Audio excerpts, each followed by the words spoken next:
Hello বন্ধুরা, শুভ দুপুর। নিয়তির রান্নাঘরে আপনাদের স্বাগত। আজকে আমি বানিয়েছি পেঁপে আলু দিয়ে পাতলা করে কাতলা মাছের ঝোল।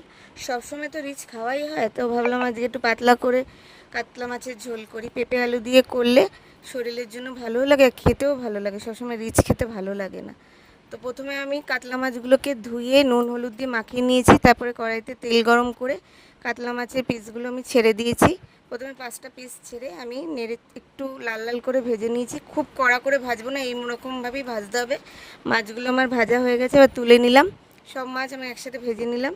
এবার এই কড়াইতে তেলের মধ্যে জিরে আর তেজপাতা ফোড়ন দিয়েছি। দিয়ে কেটে রাখা আলু আর পেঁপে দিয়ে আমি ভালো করে হাই আছে ভেজে নেব। লাল লাল হওয়া পর্যন্ত একটু ঢেকে ঢেকে ভাজবো মিডিয়াম আছে। তো লাল লাল করে ভাজা হয়ে গেছে আলু পেঁপেগুলো। এবার আদা, কাঁচা লঙ্কা আর টমেটো বাটা, হলুদের গুঁড়ো, জিরের গুঁড়ো, লঙ্কা গুঁড়ো, নুন সব একসাথে মশলাগুলো দিয়ে পেঁপে আলুর সাথে হাই আছে একটু নেড়ে চেড়ে মিডিয়াম আছে দিয়ে দেবো যতক্ষণ না কাঁচা মশলার গন্ধ যায়। দেখুন মশলাগুলো আমার কষানো হয়ে গেছে সুন্দরভাবে।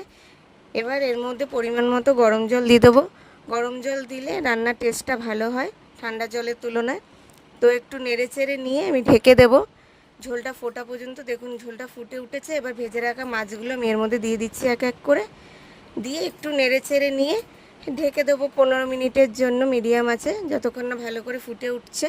মাছটা একটু ঝোলগুলোকে অ্যাবজর্ব করে নিচ্ছে। তো হয়ে গেছে ভালোভাবে। এবার গরম মশলার গুঁড়োগুলো দিয়ে নামিয়ে নেব।